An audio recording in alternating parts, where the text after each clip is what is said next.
Very good morning to all the valuation enthusiasts here. Saturday early morning, again, we are here to hear out Mr. Joy Kumar Jain.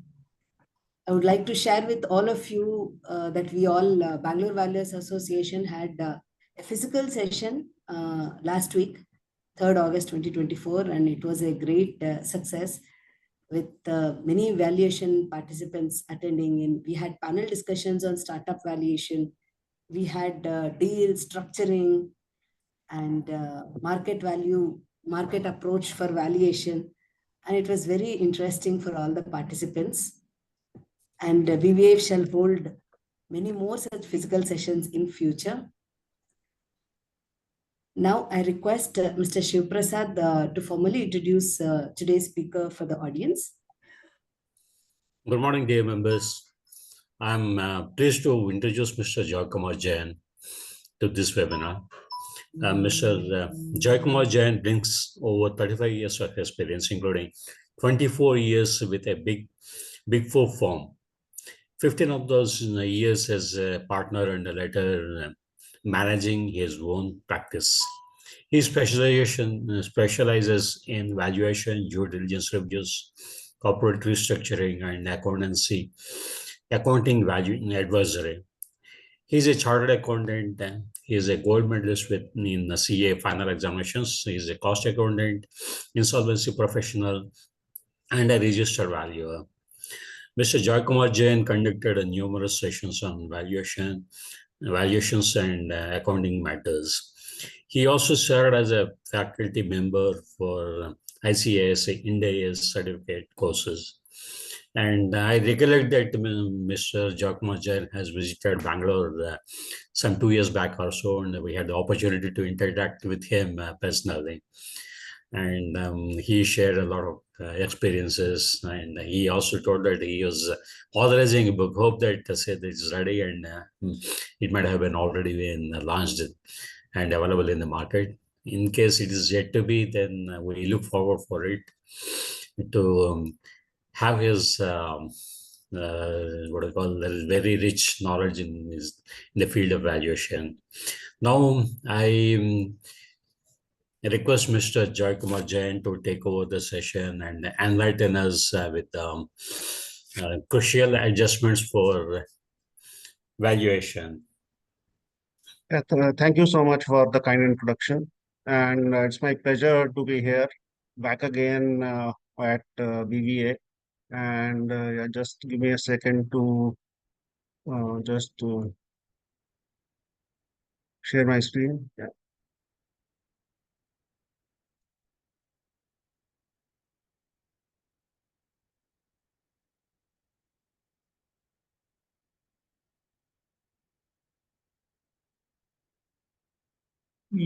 Yeah, so the screen is visible now.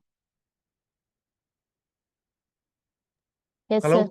Yes, sir. Yes, Yeah, it is. Yes. Okay, because I can't see anything else now except for my screen. Yeah. So basically, the session for today is crucial adjustments for valuation of shares. So we have about 2 hours. The primarily what I would be covering here is discount for lack of control and discount for lack of marketability. Though there are some other adjustment, I will briefly touch upon them, and but not enough time to cover all of them in a 2 hour session. So So there are various discounts and premiums to be considered when valuing a share, and depending upon the facts and circumstances of each case. And I will show you what are those various kinds of adjustments that we may have to make. First is the entity level adjustments, which sort of impact the entity as a whole. There is a key percent discount, especially in startups and other companies where the promoter or the founder is heavily involved in day-to-day affairs and in, so there, what will happen if that key person is no longer there? So we have to make a sort of, and we have to consider that impact, and we make a discount on that. And then, of course, discount for environmental liabilities, particularly for companies which are into oil and gas, petroleum products, uh, chemicals. So there, they could have these kind of issues. Hmm. Maybe some electronic companies also, because they generate a lot of electronic waste. Hmm. Then if there is any litigation, we have to consider impact of that. And for holding companies or conglomerates who have businesses in various areas, so there is a holding company discount or a conglomerate discount, to whatever you may call it. Mm. And lastly, discount for customer base concentration, which happens where a company may have only one customer or maybe a few customers. Mm. So, impact of one customer leaving may be huge.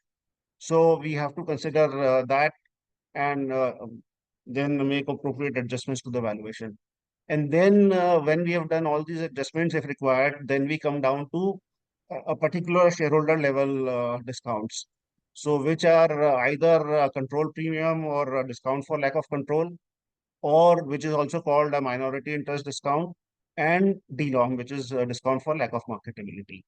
So today's session, we will focus on this CP and DLOC and DLOM. Sir, what is this key person discount? Is it same as promoter, or if any other key employee is there? Well, that will depend, but primarily it's for promoters and founders who are heavily involved in the business, So if they go away, or if for example if they die, then what happens? So whether the company has enough succession planning in place to replace that person, and if that person can't be replaced, then what will happen to the business? So that is the reason why. So it may be, mostly it's promoters or founders, but it can be some other person also. But it's not necessary that it has to be only promoters and founders. What is non-homogeneous asset? This is where there are holding companies, or where there are companies who have businesses in diverse areas. Hmm. So you may have a business in electronics, you have business in chemicals, you have business in something else, you may have a business in reality. So if you have different businesses in different areas, different fields, then a discount applies, because the shareholder or the markets don't see them as well, as they would see each business being separate. You would have heard of this, that the Vedanta group is trying to now, demerge its business into 6 different groups. That is primarily because of that. They want to capture shareholder value for each business separately. Mm. And if you see, there are various companies like Bajaj Finserv, and there are other holding companies also, where the value of their assets is more than their own share value, their own equity value. So that is because of the shareholder, conglomerate discount or holding company discount.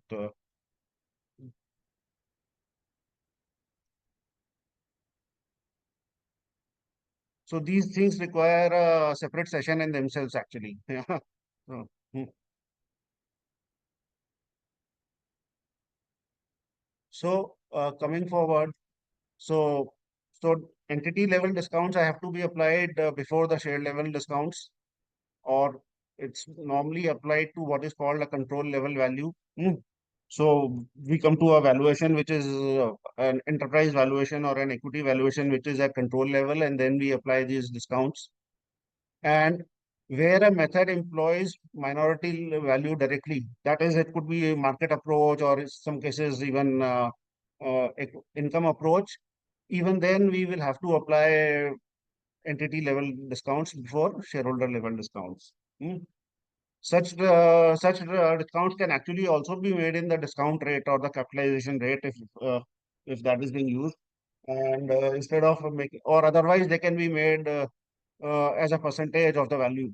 Uh, and for shareholder level, the control premium or DLOC comes before DLOM. So first we make an adjustment for control premium or DLOC, and then we will make an adjustment for DLOM. So I will also I have a example to show later on in the presentation. So, mm, So a broad overview of DLOC and DLOM. So discount for lack of control may need to be applied to equity value to arrive at the fair value of or fair market value. So whatever term you want to use of financial instruments being valued, such as equity shares, convertible preference shares, and other convertible instruments such as debentures and bonds. So DLOC is only for wherever there is equity is involved in some form or the other. And DLOM can be applied to even other instruments. It may be equity, debt value. So here it is can be applied to equity value or debt value to arrive at fair value or fair market value of various financial instruments such as equity shares, preference shares, debentures, or bonds. Because if for an unlisted company or for a private company, if it issues debentures or bonds, again they are not marketable like uh, listed debentures or listed bonds. So same principle applies here also. An application of DLOC and DLOM is required by international valuation standards as well as ICA valuation standards. While both DLOC and DLOM are shareholder level discounts, DLOC is usually applied prior to application of DLOM, as I mentioned earlier also. So we will first start with the control premium and DLOC. And here, these are just a few definitions from the International Valuation Glossary updated as to 24 February 22. Control, which is a level of ownership having sufficient rights to direct the management policies and disposition of business. Control premium, an amount of or percentage by which the pro rata value of controlling interest exceeds the pro rata value of non-controlling interest in a business to reflect the anticipated economic benefits of control, also known as acquisition premium. Controlling interest and ownership interest in a business that conveys the economic benefits of control to the holders of such interest. Non-controlling interest and ownership interest that lacks control of the business, also known as minority interest or minority shareholding.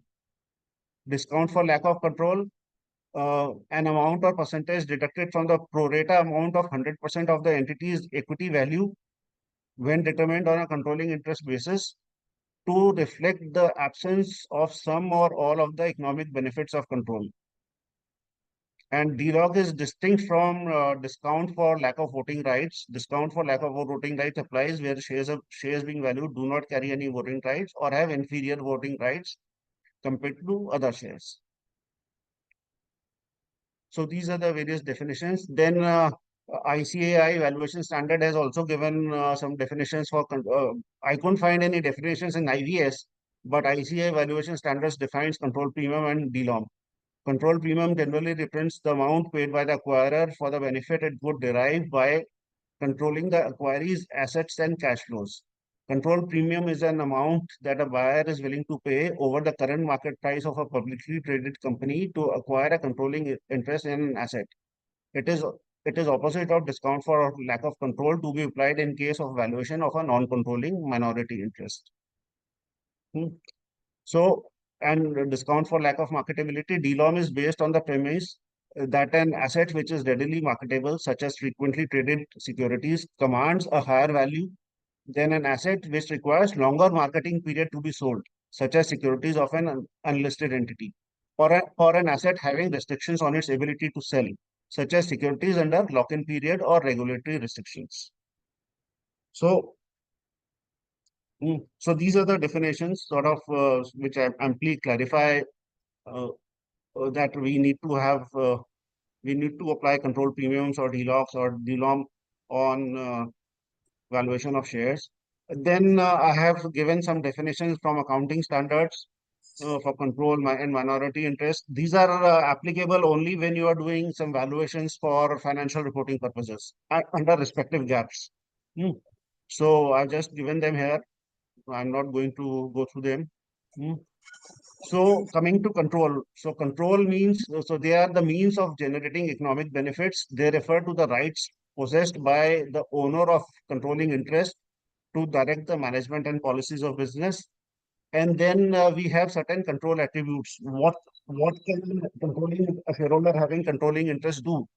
Power to appoint, change operating management, power to elect directors, power to decide compensation of the management, power to acquire, lease, or liquidate the business, power to select suppliers, vendors, and subcontractors, power to decide about M&A, restructuring and recapitalizing the business, power to decide of IPO, FPO, etc., power to declare dividend and pay, power to change capital structure, power to change, power to make change in MOA and and AOA, memorandum and articles, power to decide about joint venture, association and subsidiaries, power to introduce new products, change in existing products and services, power to decide about marketing policies, power to enter into licensing agreements and IPRs, power to block any or all of the above activities. Hmm. So if a shareholder has power to block these, so that that shareholder will also have control over the company. Hmm. It may be a joint control or otherwise, but so that will also be there. So DLOC varies in degree depending upon how many and what type of control attributes are present. The ownership of shares does not automatically entail any direct claim on the underlying assets, fundamental principle of DLOC. Hmm. Hmm. So minority shareholders simply cannot claim a percentage of the assets that the company has. A shareholder can only sell the shares. Hmm. Value of control depends not only on legal power and rights, but also on economic potential. This is because you may have shares, but unless that business has some value, the value of shares may not have any value, or even you have a controlling interest, but unless the business itself is not generating profit, not generating cash flows, then control may not be useful, or may not be relevant. Certain shareholder rights may be in the nature of protective rights rather than participative rights. Such rights do not provide control or joint control. So normally we see that that particularly when we have financial investors investing in companies, so they would ask for certain rights, apart from whatever is there under the Companies Act. So these could be rights like saying that you cannot make any modification to memorandum and articles of the company. You cannot uh, do any merger acquisitions or sale of business or demerger. You cannot buy assets, fixed assets uh, above a certain value. You cannot take debt beyond a certain amount. Hmm. So there could be these kind of various rights that the investor and all these without the approval of the investor. So we need to see that whether these are protective rights or participating rights. If they are protective rights, then the control continues to be with the founders and promoters. So, mm, but in case there are additional rights that investors have, such as uh, approval of the business plan, approval of the budgets, approval of appointment of senior management personnel, mm, mm, and such, or even sometimes taking on debt or even paying dividends. So these are more like participating rights. In such cases, the investors may have joint control over the business rather than control or not having any control. So there we will have to consider that aspect when doing the valuation of shares. Hmm. Even when we are doing the valuation of shares of the founder or the promoters, as the case may be. Yeah. So can we apply DLOM in private limited company? DLOM always applies in a private limited company. Yeah. Both. Yeah. Generally, you apply DLOM in case of private company, but not DLOC actually. So just No, DDoC also applies, no, because if so, it depends upon who the shareholders are of that company, because if it is only a family, then it doesn't really matter much. Hmm. But if it is, if they have taken on other investors and people who are not family of the founder, then what is how can they affect the business of that company, how can they affect the various decision making of that company, that comes into play. so in So we that have case, to Acha. So in that case, other than family members are the shareholders. so we have to see what kind of rights do they have. Okay. It comes down to rights. What rights do each shareholder have? Okay. Okay. So depending on the rights, then we decide whether there is control or whether there is no control. Oh. Yeah. So Sir, because one question. Sir, yeah, one yeah, question is there. yeah, In case we are valuing a partnership, correct? yeah. Does the same principle apply here? Because partnership will never Yes, get yes. listed. No, same principle applies. So again, it depends upon what is mentioned in the partnership deed. Hmm, Hmm. Okay. hmm. So let's say that So there are partners and the new partner who's coming in will really not affect the decisions and other things, operating decisions, etc. He's just coming as a financial investor. So do we apply this lack of control or no? yeah, again, it depends upon what is the agreement between the parties. Hmm. What gets because ultimately the partnership deed will get amended Yes, when it a will new get person. amended. So Yes. what is written? So if it is just like what you call a sleeping partner or Yes. a financial investor, then Yes. if that person has no control and that is specifically mentioned in the partnership deed, then you will have to apply a delock. Okay. Okay. Hmm, Makes sense. Okay. hmm. Understand. Sir, So one so doubt. ultimately it always boils down to what rights does a particular shareholder or a partner have. Sir, in case of Or series, a particular, sir, yeah, in case of series funding, yeah, investors might have control. For example, alternative investment funds. So, in yeah. that case, is this DLOC applicable? No. So what about AIFs? You're talking about AIFs investing into a company or AIF, sir. AIF. AIF is investing into a company. Yes, AIF is investing. So, if we look at SHA, usually AIFs Yeah. or these So latest series funding investors will have some control rights over their yeah. operations. So again, there we have to, of course, investors have various rights, but then we have to see whether they fall in the category of protective rights or participating rights. Okay, so in case of participating rights only, DLOC will apply. Protecting rights. No. If it is protective rights, then DLOC will apply. Okay. And in participating rights also, some percentage of DLOC may apply, not 100%, depending upon what kind of, how many rights do they have. So would you be covering that in I the just showed session, you, sir? I just showed you two slides now of control attributes. Correct. Yeah. So these two, so how many of these kind of rights do they have? Right. So would you be taking examples of this, sir? Not enough time today, but so I will just show you something and so depending upon rights, so I normally do, if I determine a certain DLOC, then I see what rights are and I then do an apportionment, on an estimate basis. Okay, sir. No problem. Huh, huh. So if somebody holds say 5% shares and has absolutely no rights, so there whatever DLOC I have computed, 100% of that DLOC will be applied on that shareholding. Hmm. And if say somebody has some participating rights, say approval of business plan or the budget for the year, then maybe not 100%, but maybe 50% of the DLOC may be applied.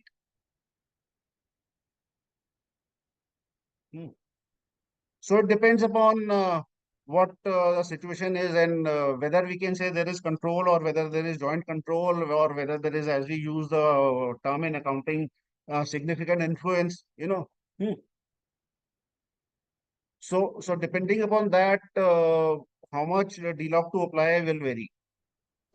Sir, if someone has the right for approving the business plan, like Yeah. AIF, Yeah. how does it vary in terms of economic benefits with No, having that because right? And no. It will vary because that determines the business plan will determine what the company or what that business is going to do in the next 1 year or 2 years. agreed, sir. So the question So is, that will directly affect the profitability or the valuation of that business. agreed, sir. The question is, sir, See, essentially, I think it's a very interesting definition you have given, that how does it impact the economic benefits, right? Yeah, exactly. That's the point. So business plan control. So when we are giving a discount, in other words, we are saying that the economic benefits will vary because of the business control. That's what we are saying. Yeah. Okay, sir. Thank you. So normally what happens is when investors come in, and this is what I have seen in some cases, because I myself do some investments in startups, is that as a part of the shareholders agreement or share subscription agreement, they have an appendix or an annexure which lays down the business plan for 4 or 5 years. Yes. So, and of course, it may vary in future, but then the investors have to approve if there is a variation in the business plan. So it is directly affecting their economic benefit. Yeah. Oh, the only thing is, sir. Okay. Probably the next section of yours will understand how to quantify that. Sir. Please, we'll hear that. Sir, one small doubt. Yeah.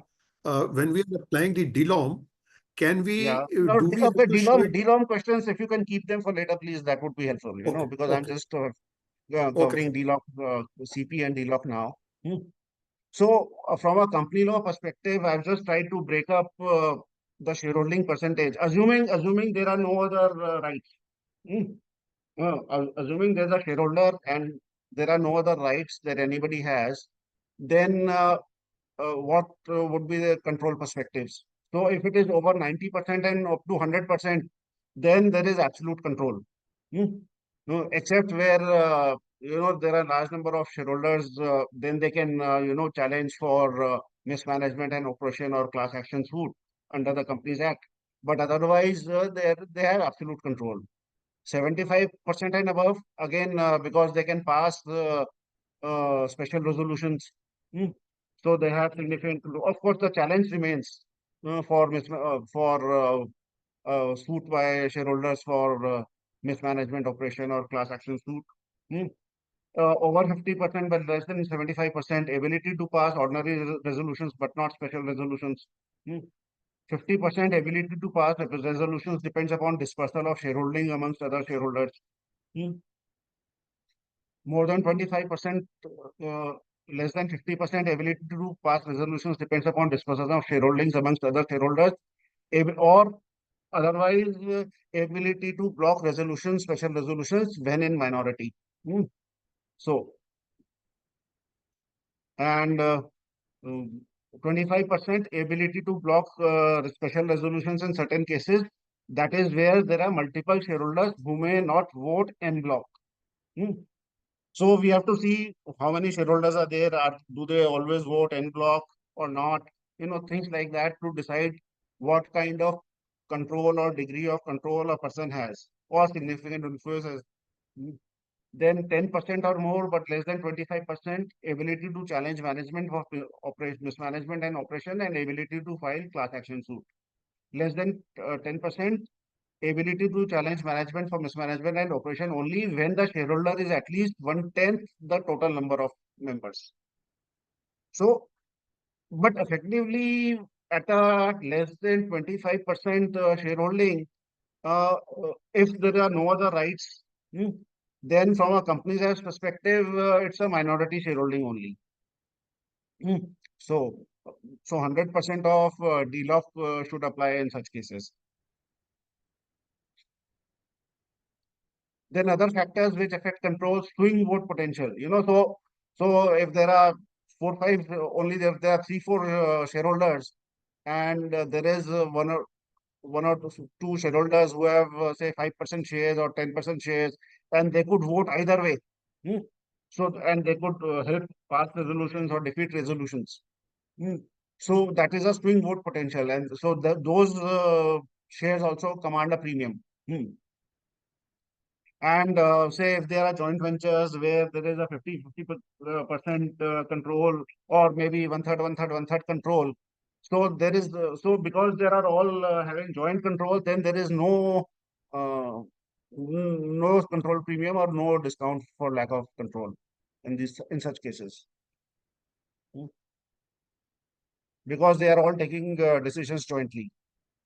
Then legal or regulatory restrictions. Restrictions can prevent control owner from exercising control prerogative to the full extent. So this normally happens in financial services because RBI sort of says that in certain cases, or say in banks and all, a shareholder may not be able to exercise more than 10% of the voting power. Things like that. If there are any in any case, so they will also make an impact. And minority shareholders' ability to elect directors. So this may happen where investors have, when investors, financial investors normally, if they are investing a big sum of money, they would normally ask for a seat on the board. Hmm. Hmm. Or sometimes under Companies Act, there is this concept of proportionate representation on the board. So if there is a proportionate representation, then the minority shareholders are able to elect some shareholder on the board. So,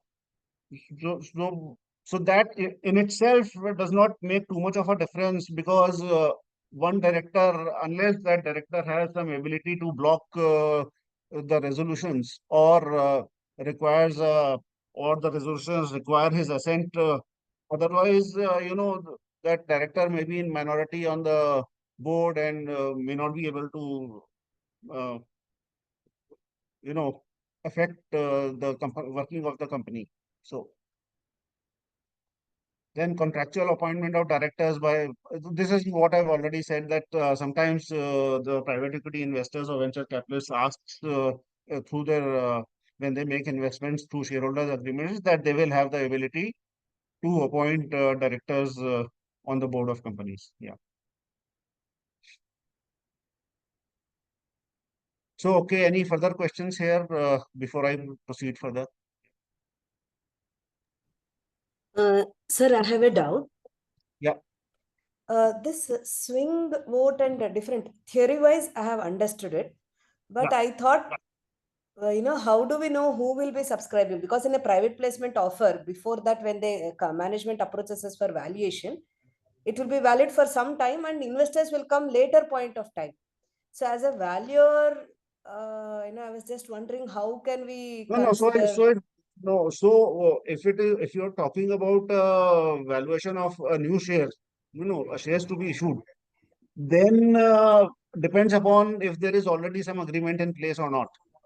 Okay. Huh. I got it, sir. Yeah. It's more towards valuing a specific category with a Yeah. specific, Right. we are aware of the rights, and then that shares are Yeah. being sold or Exactly. valued. Yeah. Got it. Thank you. Hi, sir. Or if in a company where there are two majority shareholders and one minority shareholder, and that minority shareholder will maybe able to swing the vote from between 45% to 55% or something like that, Hmm. Hmm.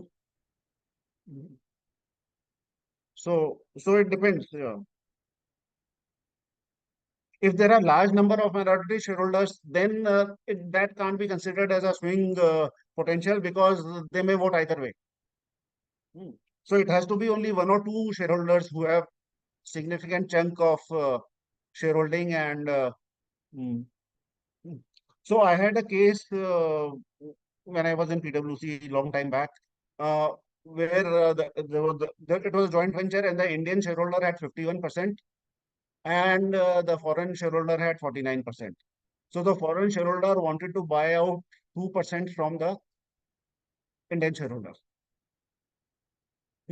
So that 2% would have 100% of the control of the company. Well, no, you will have to apply a huge control premium because the Indian shareholder will become minority and the foreign shareholder will become controlling shareholder.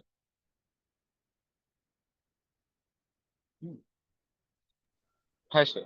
Sir, just one more question. Yeah. Regarding the discount that we talked about the entity level, and Yeah. that there was a discount of 3% discount. Correct. Correct. Say if we are valuing an IPL team and say it is CSK and now Dhoni is not there, so now the valuation would be somewhat lower. So can we apply that on the person on the discount for that on an IPL team because the valuation is more say that the person is there? I am not quite sure because they keep having these auctions every year and they keep selecting the people. So it may or may not apply, you know. And everybody knows that in sports or the people have to retire sometime or the other. Sachin Tendulkar retired, then other people retired. So from even from IPL. So so everybody knows that that will happen, you know. So it may be or it may not be. We can apply that. Yeah. So normally I don't think that will be too much of a consequence because it is bound to happen sometime or the other. Okay, Yeah. So understood. Okay. shareholders would factor that in their valuation. Yeah. Okay, understood. Thank you. Yeah. Yeah, so just So, one question. Yeah. Hello. Yeah. Yeah. So, this discount for lack of control should be applied only for transfer when we are doing valuation for transfer of shares, or should this be also applied when we are doing for fresh issuance of shares? Because It will in some apply. cases, It will apply in both the cases. Again, so it depends upon. Again, it depends upon whether there is an agreement in place already before the issuance of shares. Like when you have when you have investors coming in, they already have a term sheet, and they also have a shareholders agreement or a share subscription agreement before the shares are issued, right? So right? based on that, But so you may have a term sheet before the shares are for the valuer. The valuer may get a term sheet. So depending on what's there in the term sheet, you may have to consider delock. And especially so wherever there is a minority shareholding, new shares are being issued, but it will still be a minority. So you have to consider delock based on what are okay. the other facts and circumstances in that case. But in some cases where there are multiple investors coming in, some with board right and some without board rights, but what we observe is that the a price at which shares are issued to both the investors are same. So the point So, is that, as I mentioned earlier, also a board representation doesn't really mean much unless the board director has the ability to block resolutions. okay. Because the majority can always, if there are say four board members already whom the promoter or founder have appointed, and one or two board members come from investors, Understood. they're still in minority. Okay, understood. So Understood. so it depends. Thank you. So it will depend upon what is the composition of the board also. Okay. Yeah. sir, can I ask a question, sir? Yeah. Sir, when we report this particular value after discount, because in IVS, in a fair value, we say that it is not participant specific value. But here in the case, suppose if 49% person is buying a 2% from the other person, that becomes very specific participant specific rights. Because imagine that 51% guy is selling 2% to some third party, it has no meaning. So when we report it, we say a participant specific value, or we report it as a fair value.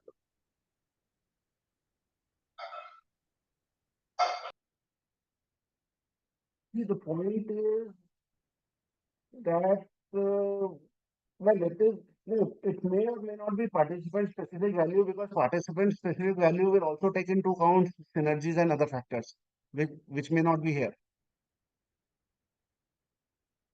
Participant specific value is not synergy. It's a value which is because that specific participant is taking over. That's what it means. Either it could be synergies, either it could be anything else. That value applies only to that particular participant. That's what is participant specific value. Yeah, so this would be participant specific value, I would think, because it is going from a particular from A to B or whatever. It's very specific. Yeah. Yeah. Thank you, sir. It changes the character of the company, or to some extent, who will control the company. Yeah. Okay, so just a simple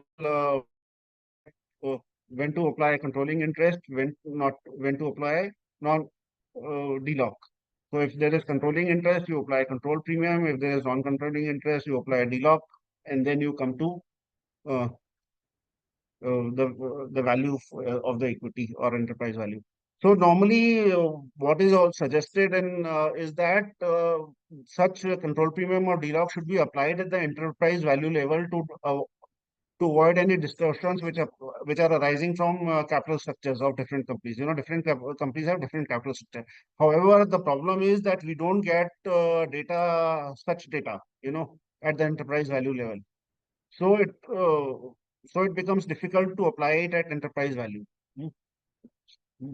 So and we normally end up applying it at equity value only. Hmm. So if the valuer can get that data, then it would be better if the valuer applies it at enterprise value level. Hmm. But we normally don't get that data, you know, to make that calculation. So same thing here under income approach. So it depends upon whether the cash flows are controlling cash flows or non-controlling cash flows. So if it is already a non-controlling cash flow, then there will not be any DLOC. If it is a controlling cash flow, then we will have to apply a DLOC if we are doing a minority interest valuation.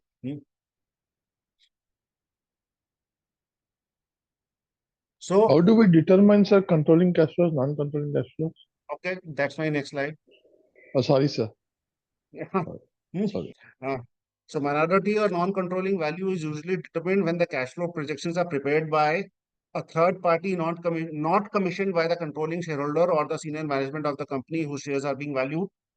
If they are being prepared by the non-controlling minority shareholder, by the valuer himself or herself, by junior management of the company whose shares are being valued and not reviewed by its controlling shareholder or senior management. In case of an M&A transaction, by the potential acquirer who has not factored in various synergies arriving from the acquisition. So these are some examples where we can say that the cash flow prepared is a non-controlling cash flow.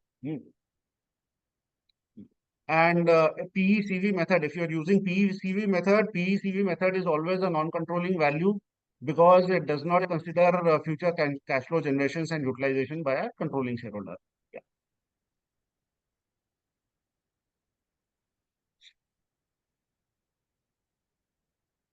So market approach. So when we do a guideline public company method, because here we are considering. Check Hello? the device you would like to use and make sure.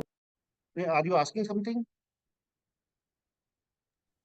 No. By mistake, someone had unmuted. So Okay. I muted them. Okay. So under guideline public company method, because here we are using. Because here we are using the listed companies, the prices that are quoted on the market, they are for a minority shareholding level. So here we have to add control premium to arrive at a controlling interest value. But if we are doing the guideline transaction method value, if the transaction is of a controlling interest, then we have to, then it's a controlling value in itself. So we have to apply DLOC to arrive at minority interest value. But if the transaction is itself a minority, then we may not have to apply DLOC unless the transaction has some rights attached to it, which we may or may not know. So.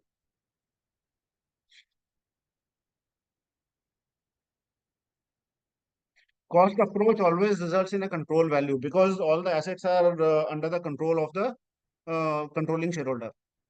Hence, DLOC needs to be applied if this approach is used for valuation.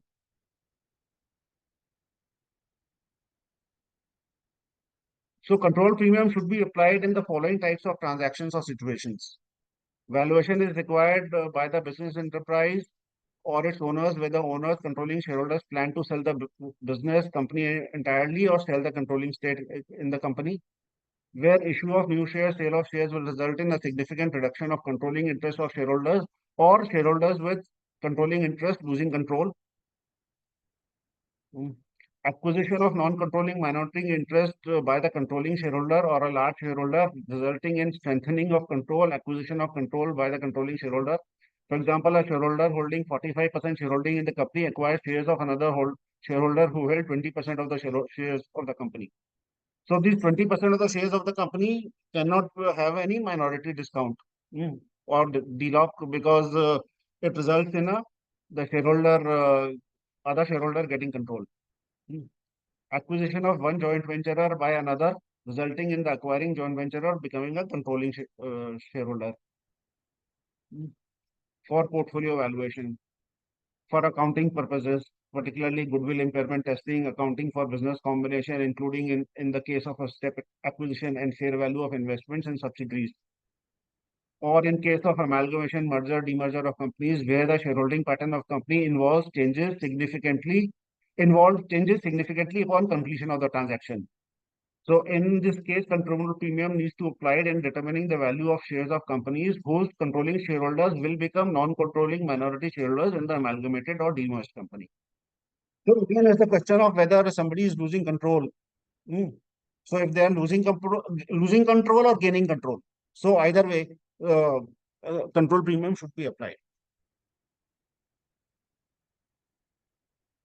So CP should not be applied in the case of the following types of transactions and situations.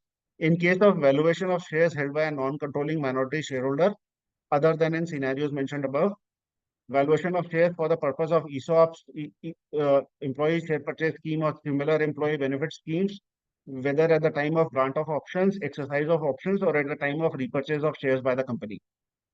In case of business valuation and not a share valuation or valuation of share. In respect of valuation of assets, whether tangible or intangible, or liabilities. In case of amalgamation, merger, demerger of companies, where the shareholding pattern of companies involved does not change significantly upon completion of the transaction. Where any law or regulation requires specific valuation methodology or formula to be followed. For example, SEBI regulations for substantial acquisition of shares or modified NAV method under Rule 11 UA of the Income Tax Act rules. So these are various circumstances where CP should not be applied. So again, if you have any questions here, then I'll go ahead. So sir, for ESOP, if we are issuing, if we are valuing the ESOP, we can give the discount for lack of control, right? Correct. Okay. Because And sir, ESOPs are primarily, ultimately the employees will hold a minority interest only in the company. Yes. Yeah. So, in one case where I was reading, so there was some equity share where the differential voting right was given. So, for example, for one share, they have given 10,000 voting right, and So there were that is a 20. DVR, right? DVR. Differential voting rights. Yeah. So so for example, if we are valuing the per share value, now, for example, there are 5,000 shares having one voting right, and there are 20 shares having 10,000 voting right each share. So now if I want to issue the fresh share for this company, so how to arrive at the value of a new share, considering this DVR? No. So the point is whether those DVRs result in controlling interest or not. Yeah, voting right. That is the key. That is the key point. Okay. So if those DVRs are all resulting in a controlling interest, so they become other shareholders will become non-controlling. Non-controlling. Yeah. Or otherwise, if shareholders with DVR are also minority, in some cases, like you had this Tata Steel or you had this Jain Irrigation, which are already listed on the. So there you will see the difference in the prices between the regular shares and the DVR shares is not too significant. Yeah. So that is one way to look at it and make a adjustment for discount or based on that. Okay. Based on what is there in the market, So. Sir, you stated that valuation of assets, you don't do the CP, and absolutely it's actually a correct statement. Only one scenario I was just thinking, intangible assets which are dependent on persons, either it's like a trademark or intellectual property rights or certain brands which are very specific to the persons. So in that case also we don't do controlling a change? No, because the controlling shareholders is already controlling that asset.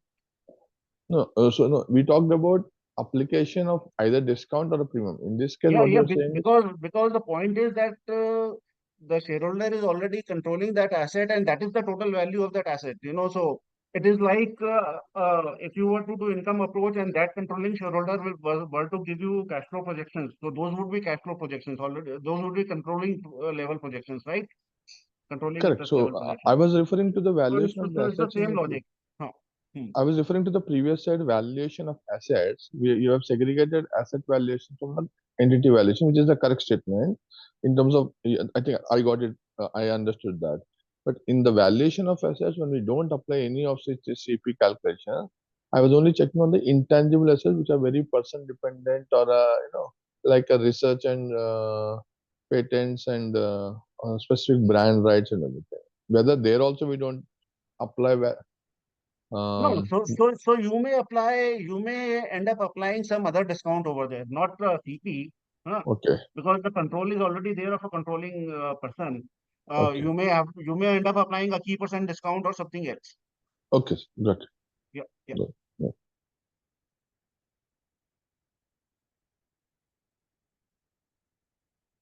Okay, so we've talked about this. So coming to DLOC. DLOC is applied when valuing non-controlling or minority interest, where the valuation methods used results in a control value of equity. I have shown you earlier cases where control value of equity arises. DLOC should be applied in all cases except those mentioned on the next slide. So basically, these are again the same cases where I have said earlier that where CP should be applied. So where CP is applied, obviously DLOC will not be applied. So it's the same cases. So in the previous slide, what does it mean? Can you go to the previous slide? In case of valuation, previous slide. Previous slide, sir. Yes, yes. No, sir. Next. Last one. Yes, here. In case of business valuation, not a share valuation or valuation of share. So when you are valuing a business will have one value, right? But sir, ultimately, I derive the value, enterprise value. Can you go to the previous slide? Previous slide. Yes, sir. Yeah.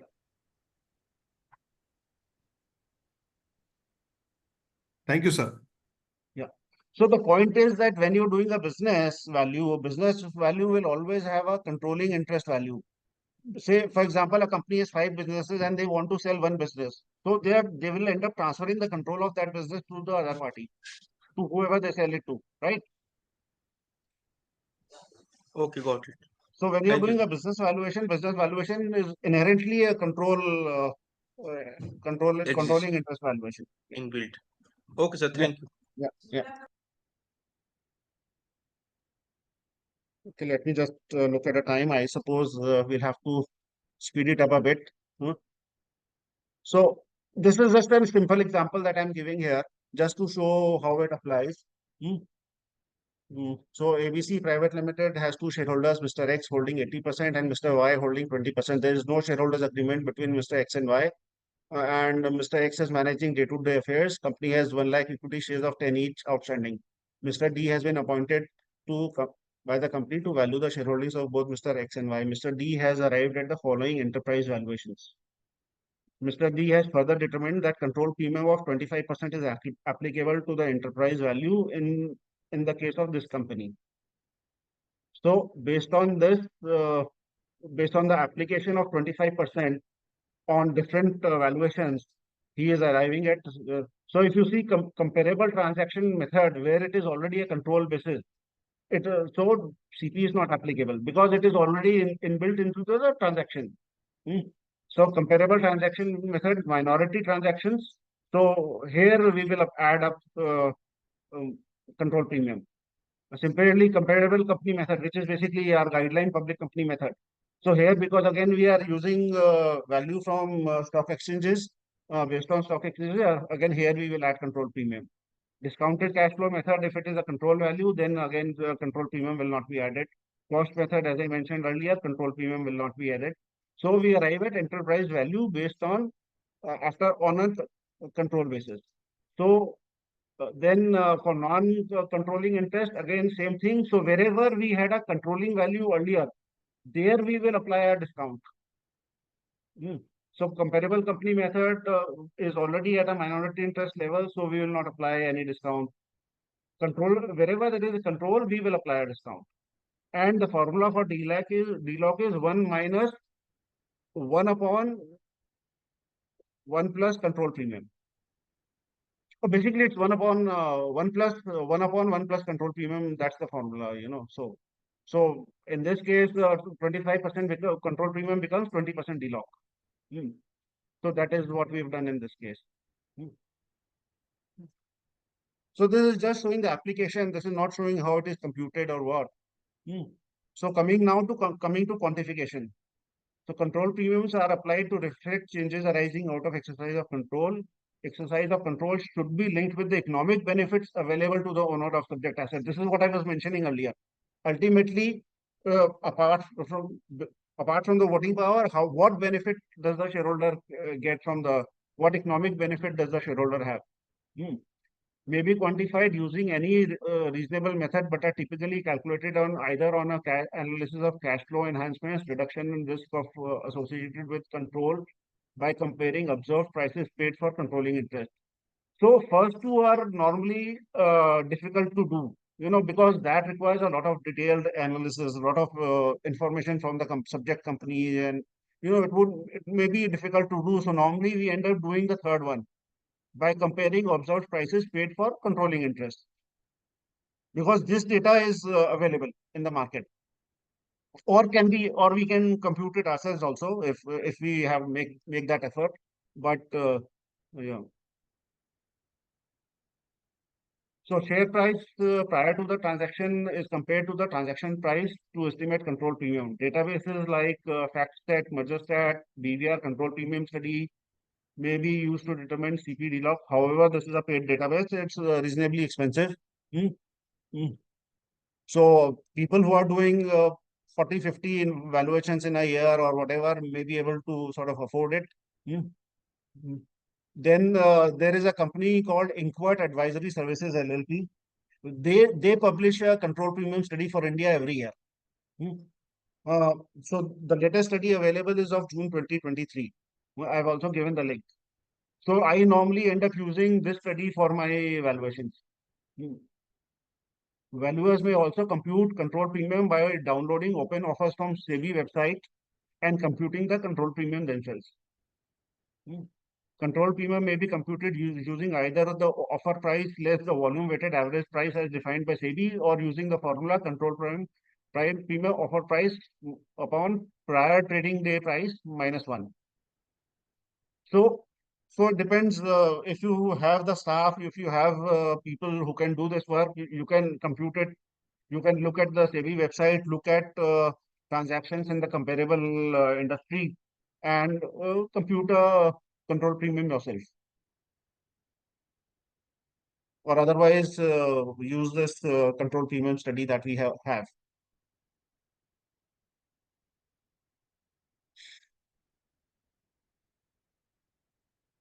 So DLOC oil 1 upon 1 plus control premium. While using control premium study data, the following factors must be considered: number of transactions, ranges of premium paid, dates of transactions.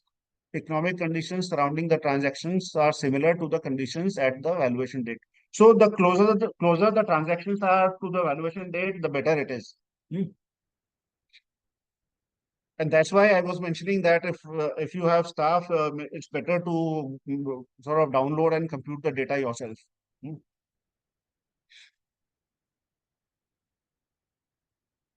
So when we are looking at what is the control premium in the market, so it also depends upon who the buyers are, whether it's a strategic buyer, financial buyer, conglomerate buyer. Strategic buyer, because the incentive of each of these buyers to make the acquisition is different. Strategic buyer would either want to enhance customer reach, go to new or add new markets, add new products, or maybe do a vertical or a horizontal integration. A financial buyer is only invested in being able to sell the company at a substantial profit after a few years. Conglomerate buyer is only wanting to add more businesses to their business, you know.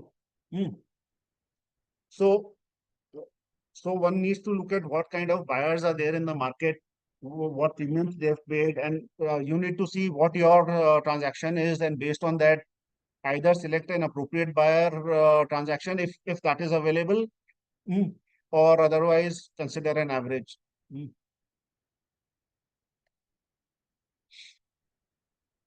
So this control premium study that I was mentioning, it doesn't talk about these three type of buyers. It has simply considered all the transactions, and arrived at the average or median, and as the case may be.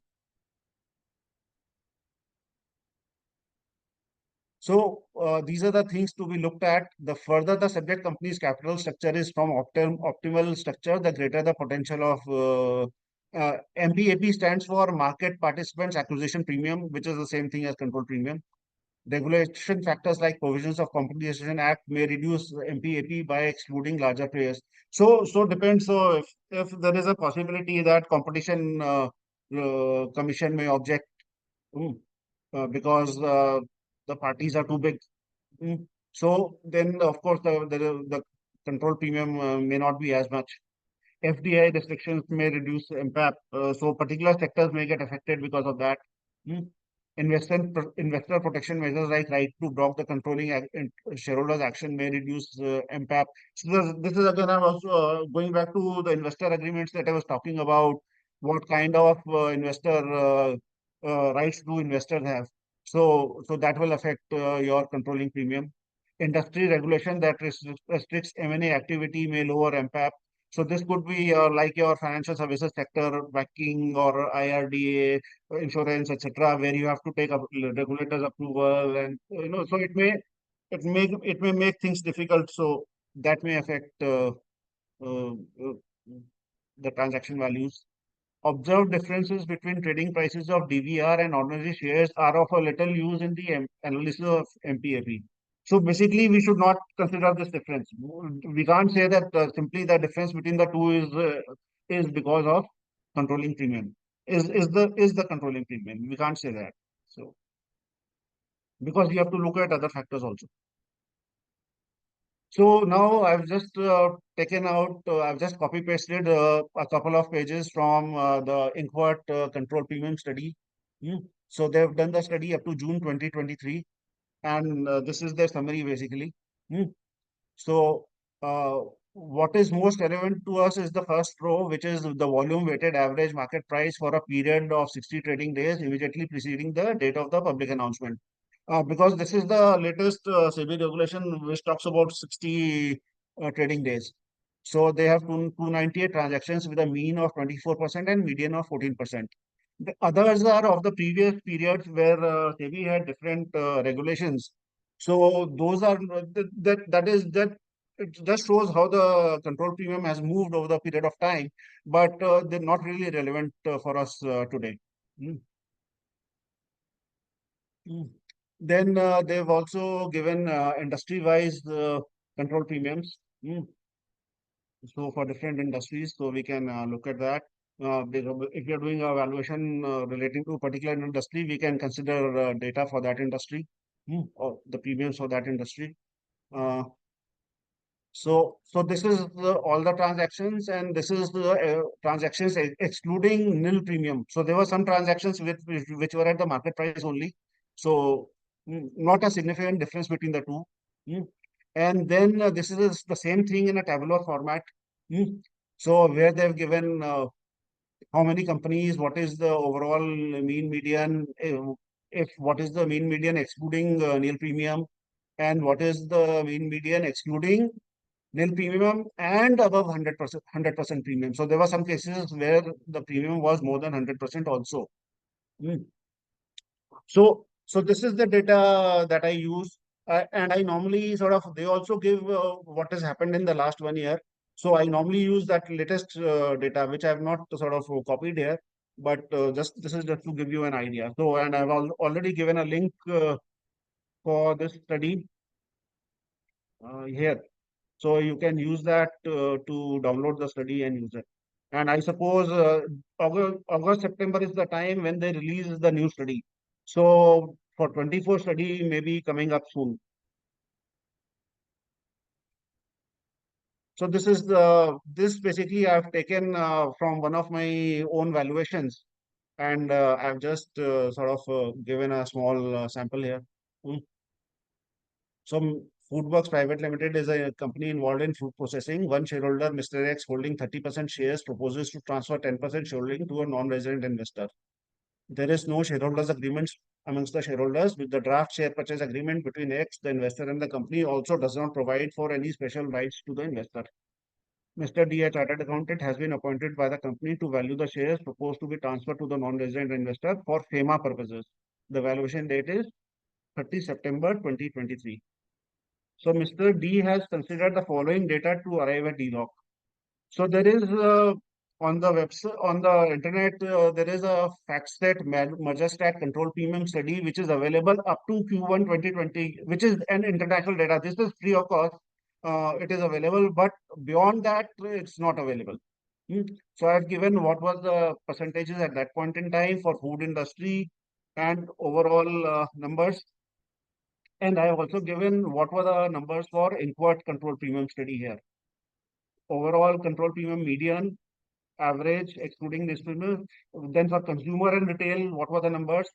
And overall median and average, excluding nil premium for 2023. So considering these numbers, the control premium was taken at 15%, broadly. Applying the formula DLOC is equal to this, Mr. D arrived at a DLOC of 13.04%, rounded off to 13%. So this percentages are for equity, not enterprise value level. These are equity level percentages.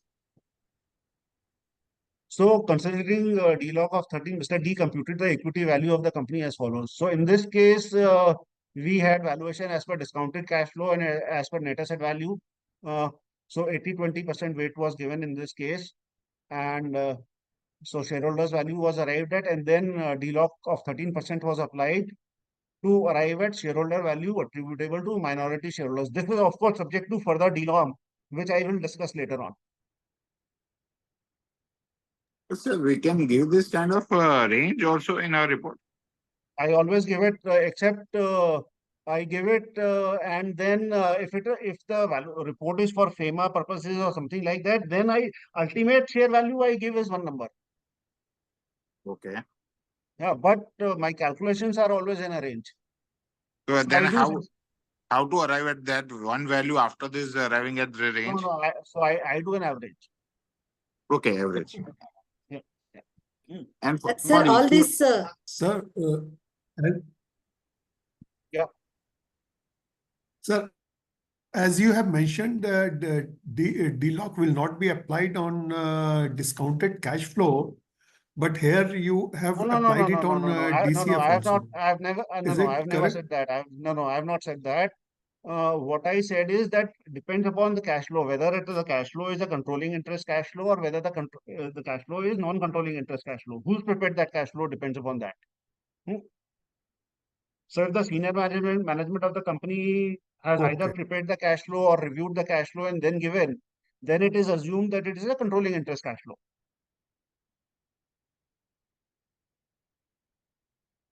Because they would have already taken into account whatever actions that the controlling interest shareholder may be taking to,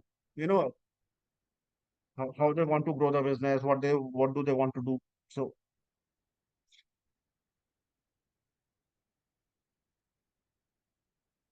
yeah. So any further questions or should I move forward? Sir, if there is yeah. So the debt and cash adjustments, what we make from enterprise value to equity value. So all of this is applied at enterprise level or equity level? No. So my calculation of so these percentages that I'm showing here or even in this report, they are all at equity level percentages. Right? Because we are talking about transfer of share and not. Yeah, correct. So the market data is at equity level only. And that is why I said earlier that it is very difficult to do while it is suggested that we should be doing it at enterprise value, but getting the business value is very difficult. So we basically end up doing it at equity value only. So these numbers that I have here are equity numbers. These discounted cash flow and net asset value, these are equity numbers after adjustment of debt and surplus assets and whatever, you know. These are the final equity numbers. Yeah. How 15% right? 9 o'clock? Pardon? CP 15%, how you have derived in the previous slide? So that is my own estimate. So I did some kind of averaging and all that, see what kind of numbers I'm getting, you know. So if you see, yeah. So here the overall median is 14%, you know, so excluding nil premiums. So here, while the median for consumer and retail is 9%, the average is 17%. Overall median for 2023, if I were, because I'm doing the valuation in 2023, the median is 10 and average is 27. So looking at all these, some kind of an average I've taken around 15%. Yeah. Sir, one question. Yeah. In So the example it has to be your own. There is no hard and fast rule of what. You can't do a simple averaging or whatever. There's no hard and fast rule for this. Hello, can you hear me, Yeah. sir? Yeah. Yeah. One question. In the example you mentioned, where foreign investors are taking the stake of 2%. Currently, they are at 49 and plus 2% stake they are taking. In that case, if the valuation of the equity share is done, should we add control premium or we should do delock? Because the pricing for that 2% has to be at premium because they are getting the control So we will by. So we will add control premium, and the control premium, at least that is what I do, is that the control premium is not for 2% shares. The control premium is for 51% shares. Okay. So The follow-up question is then your payment of 2% will be 2% equity share value plus 51% control premium. Yeah, because you are transferring that control to the other party. The existing controlling shareholder is transferring that control to the other party. So that whole transfer of control should get reflected in the valuation. Okay, so the 51% valuation will be done and control premium will be added, and then 2% value will be calculated accordingly. No. So what I will do is that I will first calculate the value of 2% without the control premium. Okay. And then then on top of that, I will add the value of 51% of the control premium. You know, so. Okay, got it, sir. If it is other way around, delock is applied. If the control is if the purchase is done by the non-controlling shareholders, then it is delock applied. No. So the point is, if control is being transferred from one party to another, you know. Okay. You have to understand that concept, that if whether control is being transferred or not, or control is being strengthened. Okay. So if a shareholder in case minority shareholders are acquiring the control, then a delock is applied. No, because then the person who is giving up control will want his share, even then delock is not applied. So the point is, if control is being transferred in any way, you know, from one party to another party or whoever, control premium has to come into the picture. No, my question is, somebody has 20% control, minority shareholders, and they are going to increase from 20 to 25. Since they will continue to have less control, delock should be applied, isn't? Yeah. So when it is only 20 to 25, then delock will be applied. Yeah. Okay. I wanted to confirm my understanding. So only thing you need to see is what can they do with that 25% shareholding. That is what you have to do. They get any additional benefit or not by having that? Are they able to, depending upon what is the shareholding structure of the company, are they able to block special resolutions? What can they do with that 25% shareholding is what you need to understand. Okay, okay. Makes sense, sir. Thank you. Okay. So now let me come to DLOM. Again, there are some definitions from the International Valuation Glossary. Liquidity, the ability to quickly or readily convert an asset, business, or investment to cash at minimal cost. So basically, it's talking about speed. Marketability, the ability to quickly or readily convert an asset, business, or investment to cash at minimal cost. That reflects the capability and ease of transfer or saleability of that property. So this is a more elaborate definition than that of liquidity. Marketability is affected by, among other things, the particular market in which the asset is expected to transact and the characteristics of the asset. So, discount for lack of liquidity, amount of percentage applied to the value of ownership interest to reflect the lack of relative lack of liquidity, and same is with DLOM. So, relative lack of marketability. Note, DLOM is generally applied to infrequently traded securities. So basically, if there are listed securities which are infrequently traded, then because then the market may not be giving you a fair price of those in securities, there you may have to apply a DLOM. Otherwise, but for unlisted companies, we will apply DLOM.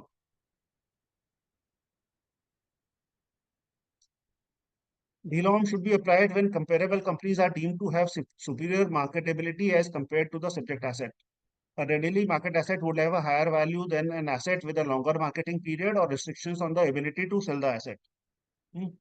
DLOM is applicable in respect of valuation of share of all unlisted companies, whether public or private. This is because shareholders of such companies have only limited avenues to dispose of their shareholding. So this is a key element here. DLOM varies with a large range due to a number of factors. We'll see some factors. Many valuers use the term DLOM and DLOL interchangeably, but it should not, because they both have different meanings. There is no market data to benchmark DLOM for controlling interest. A valuer needs to judge whether it is warranted or not. However, in the US and other places, they normally do a DLOM on controlling interest also, and there are reasons for it. I will take you through them. So some reasons why DLOM should also be applied on controlling interest and not only on non-controlling minority interests. While DLOM is normally applied to non-controlling interest, DLOM is also applicable to controlling interest in unlisted entities on account of the following factors: the absence of a ready private placement market and flotation cost, which would be incurred in achieving liquidity through a public offering, and the time that is taken. The owner faces the following transaction risk while attempting to liquidate the controlling ownership interest. An uncertain time horizon to complete the offering or sale may take months to years. Make ready accounting, legal, and other costs to prepare for and execute the offering or sale. Risk as to the eventual sale price, expectations, markets, how the markets would behave, how the industry will behave, how the economy will behave, what are the expectations of the owners versus what are the expectations of the buyers. So all these things will come into the picture. Uncertainty as to the form, whether there is stock or cash or the transaction or sale proceeds, may also include restricted stock, contingency payments, earnouts. So all these will affect, ultimately what the owner will eventually get. Inability to hypothecate the subject equity interest. We know that it's very difficult to pledge the shares and take the money unless it is for the company itself. But the owner cannot, for its own purposes, cannot pledge the share and take the money. And then there is investment banker and other brokerage fees. So all these factors, sort of come together to say that we need to have a DLOM for controlling interest also. And also data collected in the US indicates that underwriting costs for going public are typically around 7%. Other transaction costs, accounting, legal, other administrative costs range between 2.1% and 9.6% of the IPO proceeds. So all this is coming from this. There's a paper on this given that measuring the discount of for lack of marketability for a controlling non-marketable ownership interest. There are no studies in India to identify DLOM. Erstwhile CCI guidelines, which were issued in 1992, provided DLOM of 1:15% for valuation of shares of companies. However, this is no longer applicable. After SEBI came into the picture, then these guidelines were discontinued. Valuers have mostly been applying a DLOM of 15%. This is what I've seen mostly happening, but of course, there could be valuers who may be applying different percentages also. Factors affecting DLOM. Put rights. So if a shareholder has a right to put the shares either back to the company or to another shareholder. Dividends, because if you are continuously getting dividends, then you are getting some cash in. Size of potential market of buyers, industry stage and market condition. Size of potential sellers of comparable assets. So if there are other sellers in the market, prospects of an IPO or being acquired, restrictive transfer clauses, size and financial strength of the company, size of the interest relative to the total shares. So whether, as I mentioned earlier, 100%, 90%, 75%, how big is the total share? So then there was a famous case in USA, which is there mentioned in valuation books, whether it is Hitchner and others. It's called Mandelbaum versus Commissioner. And that in that case, the judge defined these 10 factors that should be considered for arriving at DLOM. The financial statement analysis, public versus private sale of stock, dividend policy, nature of company, history, industry, position and economic outlook, company management, amount of control transferred, holding period of the stock, restriction on transferability, company's redemption policy. So is there whether the company has a policy to buy back shares or redeem shares, from time to time, cost associated with a public offering. So these are the 10 factors that this judgment had given. And so taken with these that were also already identified earlier by other authors. So this and this together, one can look at to see how much DLOM we should be applied. So DLOM is not applied in the following situations. In case of a business valuation and not a share valuation or a valuation of share, because here shares are not getting transferred. Business may get sold or whatever as it is. In respect of valuation of assets, whether tangible or intangible or liabilities, in respect of merger, demerger involving only unlisted companies. This will, however, depend upon the types of companies involved, whether public or private, restrictions on shareholdings, including the articles of association of one or more companies involved, or by way of an agreement, which could be a shareholders agreement, joint venture agreement, customer contracts, debt agreements, etc. And also whether any restrictions on transfer of shareholding will be there in respect of amalgamated demerged company. Now, when I'm talking about customer contracts, debt agreements, etc., many of these contracts have a clause that is a change in control clause. So if the change in control is there, you have to take the approval of the customer, or the customer can otherwise resign the contract. Or similarly, that happens with the banks also, financial institutions also, when they're giving loans to the company. So there may be change in control clauses. So we need to consider those clauses also, and how do they affect the transferability of the shares. DLOM is also not applied in the following situations. Again, when a law or regulation requires a specific valuation methodology formula to be used, like the modified NAV. I'm no longer talking about other methods because they are no longer applicable under 5627B. So, subject to the facts and circumstances of the case, where the company has created an internal share market, that is, for example, employees holding shares received in an ESOP scheme to transfer such shares to another employee, company promises to a share buyback, or the shareholder agreement includes clauses enabling a shareholder to sell shares to another shareholder.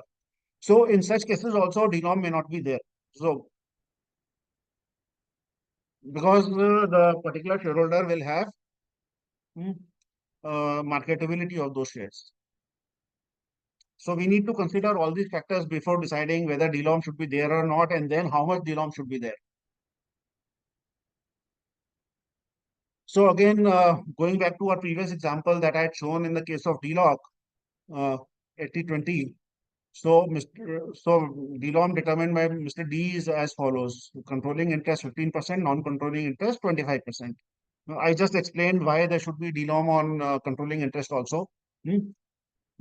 For non-controlling interest, DLOM will always be higher because it is more difficult for a minority interest shareholder to sell their shares. So value before DLOM 600, 480, because 600 also includes control premium. Then DLOM 90, 120, final value per share.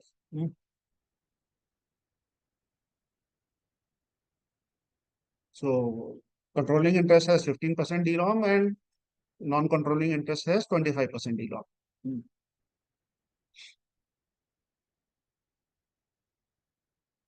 So any questions till date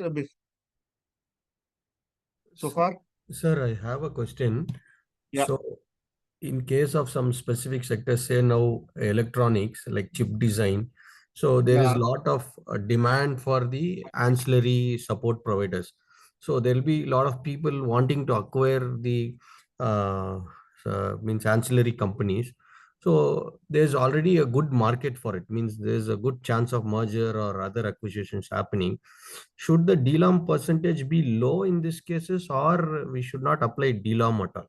No. DLOM will be always be there, because if it is a unlisted company, DLOM will always be there. The only issue is, as I mentioned earlier, we have one is this the fourth point here: nature of the company, its history, industry, position, and economic outlook.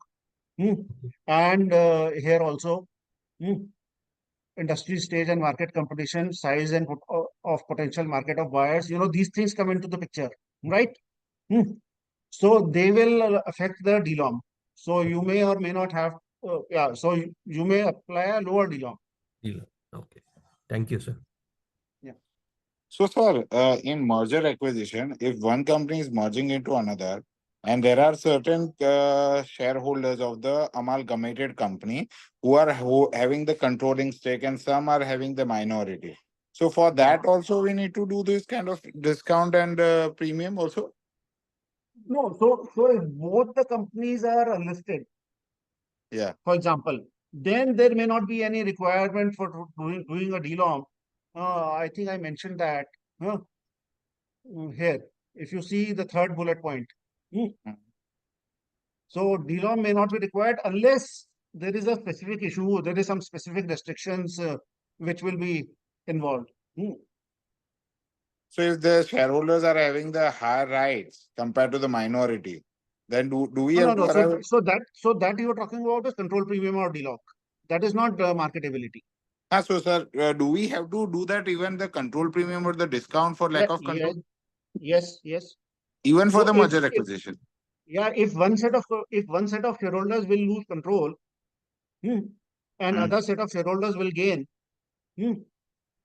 so that has to be factored in, na? Because what I understand is merger acquisition, we have to arrive at the relative value only to arrive at the swap ratio. No. So relative value also needs to reflect what is going to happen. Okay, so swap ratio for the minority and the controlling stake would be different. Yeah, because of course. Post the amalgamation, what will be the shareholding pattern? That is what is important. So say there was a controlling shareholder in A Limited, and there is B Limited, and after merger of A Limited into B Limited, this controlling shareholder becomes a minority shareholder, right? Okay. Yeah. So he has lost control over his business. Yeah. So he should be compensated for it. Okay. Yeah. So that is the point. So we have to give the discount for that. No, that will be a control premium. Okay. So he will get his, So we need to first apply the control adjustment, then thereafter on the discount of marketability. Correct. So there could be a different discounts of marketability for different class of investors. Yes. Is there any benchmark studies of what could be the lowest and highest? No, there are no benchmark studies in this respect of regarding the class of investors. There are other benchmark studies which I will show you. So this is our own judgment, So for example, if there is a financial investor, so if, for example, if Blackstone has invested in a company, Blackstone itself is such a huge private equity fund globally. So So if they have to sell shares, it may be easier for them to sell shares because they can find some other buyer quickly compared to the founder, maybe. So maybe there will be less DLOM for if they were to if their shares were to be valued. So If their again, you are shareholding saying was to that be valued. it's a specific person to person it varies, including not only just Yeah, the it will. Yes, yes, yeah. DLOM So of the what is it that you are valuing? It will depend upon that. We can't apply a straightforward simple percentage and that's it.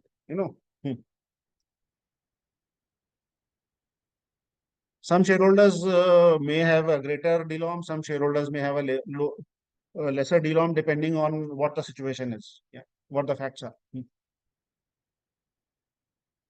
Okay, so these are the various methods of estimating DLOM. There are some empirical models. So there is a pre-IPO study, restricted stock study. Now these are all in the US only. We don't have any such studies in India. And then there are theoretical models, which are basically either option based. So Chaffee model, Longstaff model, Finati model, Gaidarov model. Some people also use Black-Scholes, BSM. And there is another model called Shout-Put option. But this is not used because it's a more complicated model, so people don't use it. And there is a DCF based model also. Again, this is not used mostly because it's very difficult to compute DLOM using this model. Yeah, a lot of information is required to do this. So empirical models, restricted stock study. So basically it talks about share price of a freely transferred share minus share price of a restricted share or a stock upon share price of a freely transferable share. Now, this is so in USA, there is a concept of restricted stock. We don't have that concept here. So basically, they have this rule 144A regulation. So so companies can go and list on the stock exchanges using rule 144A, and the restriction is that only qualified institutional buyers can buy and sell those shares. Nobody else. You and I cannot go and buy and sell those shares. So only qualified institutional buyers can buy and sell those shares. So therefore, there is a restriction that arises on those shares. So those are restricted stock. So and so secondly, there are pre-IPO studies. So pre-IPO studies is what is the share price on listing and versus what was the price at which companies issued shares to investors before the IPO happened. So that is so the difference between the two upon the share price post IPO gives us a DLOM percentage. So in USA, Internal Revenue Service, which is the tax authority, has published a job aid for IRS valuation professionals, which gives these models and it gives summaries of these studies, etc. So that is available. I've given below the link also. So if you want to read through it, you can go through this. But the problem is that all these studies are very old. So they're not really useful in today's circumstances. And of course, they reflect the US market, they don't reflect the Indian market. So this is one of the studies that I've copied. This one, thankfully, is up to 2012. So it's by Robert W. Baird and Company. It's called Emory Studies. I've given the link also. So over a period of time, the DLOM has come down. And but if you see the 0 to 3 months period before which the IPO happened, so they issued shares. What time did they issue shares before the IPO? So if you see if the period is 1 to 2 years, and if you see the last one 2008 to 2012 average, even that is almost 47%. And if it is only 0 to 3 months, then it is 16.82%. So it varies over a period of time. How long before did the shares were issued to the investors? So this is another study which sort of gives year-wise what is the mean and median of DLOM, And as you can see, over a period of time, the DLOM has come down here also. Again, I have given the source. So pre-IPO studies are not reliable because of the following reasons. Wide variations in discounts observed in different studies and over a different period of time. Different studies have considered different holding periods of stock. No adjustment made for time value of money on account of different holding periods arising out of pre-IPO transactions. So they've not done the discounting to take care of the time. Now, none of the above mentioned studies are recent, as I mentioned earlier. Such studies do not exclude control premium or blockage discount that may have been applicable on pre-IPO transactions. And many of these studies do not provide detailed information on each transaction included in the study. So we can't really make a good assessment of what DLOM to consider. Then the restricted stock studies, which I mentioned earlier, Rule 144A. So this is coming from the IRS job aid. So here it varies from 13% to 45%. So a huge difference between the two. And again, because again, all this data is quite old. So there is another study called the Stout Restricted Stock Study. They publish it every year. While the main study is priced, you have to buy it. There is a companion guide which they publish on the internet free of cost. So I've taken it from their companion guide. So total transaction 776, average discount 20.5%, median discount 15.7%. And this again, they've done it based on the size of the companies. So for a larger company, median is 3.8 versus for a smallest company, median is 42.7. So then again, they've done it for different industries. So different percentages. Overall, it is 15.7, but varies across the industries, as you can see. Services have the highest. And mining has the lowest. So again, this is mostly for US, so may not be relevant for us. So again, restricted stock studies are also not reliable because again, different holding periods. SEC has reduced the holding period of restricted stock under Rule 144A from 2 years to 1 year in 97 and further to 6 months in 2008, affecting the comparability of studies between different periods. In 1990, SEC also increased the type of buyers who could trade in restricted securities, therefore improving their marketability of and liquidity. However, it doesn't matter because the older the studies, the less relevant they are. And anyway, none of these studies are recent. Such studies do not exclude control premium or blockage discount that may have been applicable on restricted stock transactions. So and again, they don't provide detailed information on each transaction. And shares analyzed in restricted stock studies differ from shares in closely held companies in a number of important ways, including a non-limited holding period. So you know, say for example, in US now it's only a 6-month holding period, and there is financial reporting transparency because those shares are listed on stock exchanges. Again, you have to do quarterly reports, 6-monthly reports, whatever other information, prospectus is filed.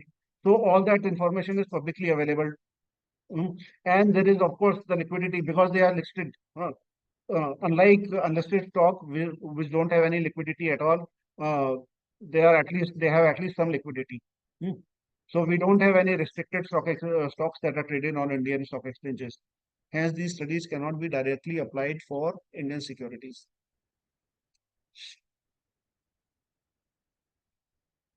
So coming to theoretical models, so these are basically put option models. So based on that if whatever is the value today, if a put is put on that value, if a put option is taken on what value, what will be the value of that put? And that value of that put is taken as a percentage of the value of the share to arrive at DLOM percentage. So for a security that is not traded, investor would buy a put option to protect the downside fall at the end of the investment holding period. That is basically the concept. So holding period is the most important because we have to, that is where the valuer's judgment comes in as to whether it should be 3 months, 6 months, 1 year, 2 year, 3 years. Uh, and so there is certain guidance which is sort of available. So holding period encompasses the period necessary to complete marketing and selling activities, including the following: developing a marketing strategy, drafting marketing and selling documents, implementing the marketing strategy, identifying and screening buyers, assisting buyers in their analysis of the company and in the interest being sold. So this is basically uh, buyers assisting buyers in their valuation and in their due diligence process, conducting site visits for buyers, drafting letters of intent, negotiating with qualified buyers, assisting buyers with due diligence. Okay, oh, so they put it separately. Drafting the contract of sale, participating in arranging financing and closing the sale. So these are so it's a whole process to be followed uh, if the shareholders want to sell. So, and this whole process takes time. So we have to consider how much time would that be uh, for a particular company or for a particular type of shareholder. And these, as you can see here, these are mostly for all these points that I mentioned are here are for the controlling shareholder, because a non-controlling shareholder will not be able to do most of these. Mhm.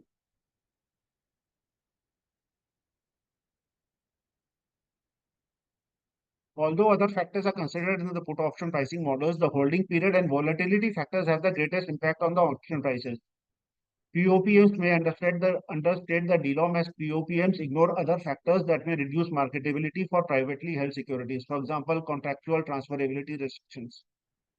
In determining a final DLOM, other relevant factors that may contribute to a lack of marketability for the subject privately held company interest should also be considered. That is, DLOM arrived at by a POPM may suitably be increased to reflect other factors and restrictions. So, in the US, survey of valuers conducted and published by Business Valuation Resources in the USA, published in April 24, various respondents reported using an option pricing model for estimating DLOM. So 43% used Finnerty, 27 said Chaffee, 13% said Longstaff, 11% said Gaidarov, 3% Shoutput, and 19% others. So I've given the link of the study if you want to look at it.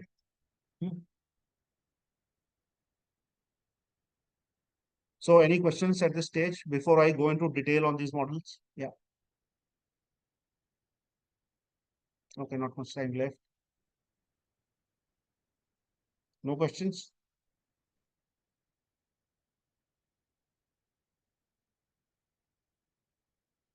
Okay, so let's go ahead. So first is the Chaffee model. This was the earliest model to be developed. And what Mr. Chaffee said was, if one holds restricted or non-marketable stock and purchase an option to sell these shares at the free market price, the holder has in effect purchased marketability for those shares. The price of that put is the discount for lack of marketability. So ultimately, that put option value is the value for DLOM. So he basically took Black-Scholes model and then made certain adjustments to it to arrive at a DLOM model. So again, same inputs which go into a BSM model, same inputs are being used, and stock price and strike price is the same because it's a protective put. Ultimately, you are trying to get to a that ultimately the shareholder is able to sell the shares at the price at the fair value of the share. Investors get the right to sell the asset at a maturity date at the option, but at a price determined at the valuation date. So this is the formula, slightly different from BSM formula. The volatility. So basically, you can take employed volatility of the traded options, volatility calibrated from traded options on comparable assets, historical return data on that asset, or historical return data on comparable assets. So first two are maybe difficult in the Indian context because the options, we don't have long-term options traded on Indian stock exchanges. I think the maximum is 3 months. And because these are unlisted shares, the historical return data may also not be that much available. So what is mostly available to us is historical return data or comparable assets. So we can take, basically we compute volatility from comparable listed companies and historical volatility and then use that. So fixed price for the holding period. So basically it's a European option. Valuation date. So basically the date. So at the valuation date, it is at the money. The put option is at the money, and the model assumes that the shareholder will avoid the losses. The investor is assumed to sell the share only at the expiry date, regardless of the volatility. So so this is because it is based on Black-Scholes model. It assumes continuous trading of stocks shares, which does not happen in actual practice. Hedging methods are not available for shares, stocks, and closing held companies. Black-Scholes option pricing method requires the use of comparable public traded companies which may not exist to estimate volatility. Determining the expected option life, time taken for share stocks to become marketable to be sold. Because this, again, as I mentioned, there are a lot of factors to be considered, and this is a judgment which a valuer has to make. Due to downward bias in the put option pricing, the CAFE model provides a minimum applicable discount.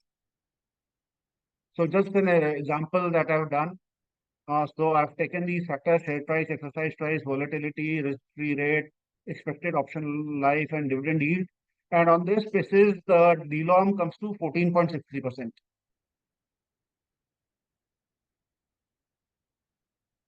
So Longstaff model, that was the another model. So here it is more of a American American put option concept, but on a look back basis. The look back option allows the buyer at the end of the option buys to look back when was the highest price during the period and sell the shares at the highest price. So basically to realize unrealized gains. So this is more like an American option. Model assumes perfect timing ability. Sell only when stock reaches maximum price during the holding period. Model focuses on measuring the value of the opportunity given up by the holder of the restricted shares compared to the value realized with the optimal behavior of an identically freely traded shares. Unlike the BSM or tracking models, the Longstaff model does not require the strike price X. So it does not. So it takes other things. It takes the fair value and it takes other factors, but it does not consider strike price because strike price depends on what will be the maximum price, and that maximum price is not available when we are doing the valuation.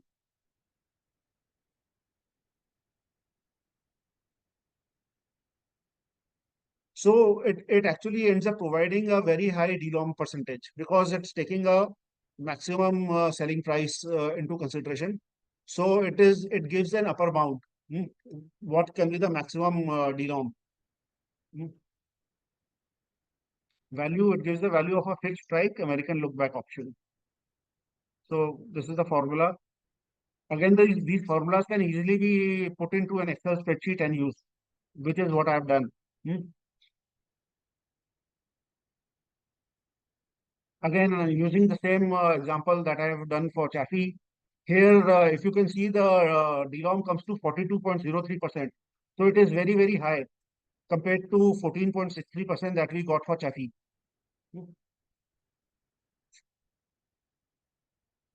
Then there is another one which is called Finnerty model. The gentleman called Mr. Finnerty who developed it. And Finnerty stated that the loss of liquidity is a form of DLOM which exists when an interest holder cannot dispose of the interest quickly unless the holder is willing to accept a significant reduction in value. Investor does not possess special market timing ability and is equally likely to sell over the holding period. So it is an extension of the Longstaff model, but the difference is that except Longstaff took maximum selling price into consideration, here Finnerty is taking the average selling price over the period of the holding period. The strike price is equal to the arithmetic average stock price over the option term. Unlike the BSM or Chaffee models, this Finnerty model also does not require the strike price because what will be the average price over the option term is not known. So we take the initial value and then compute it. arithmetic average Asian put. So it's an Asian put option basically, arithmetic average. And Finnerty model estimates are relatively close to the average DLOMs of restricted stock studies in the USA, particularly where the volatility is in the range of 50 to 100%. However, Finnerty model does not generate DLOM greater than 32.3%, regardless of higher volatilities and higher holding times. So this is limited only to 32.3%.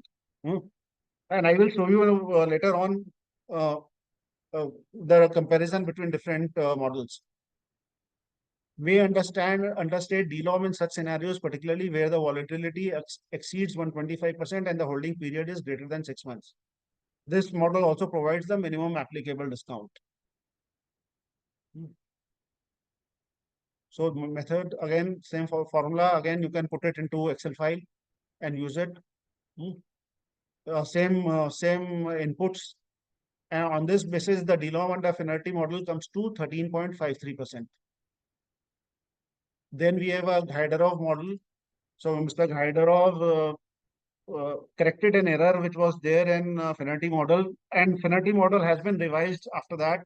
So the formula that I'm giving here is the revised Finnerty model.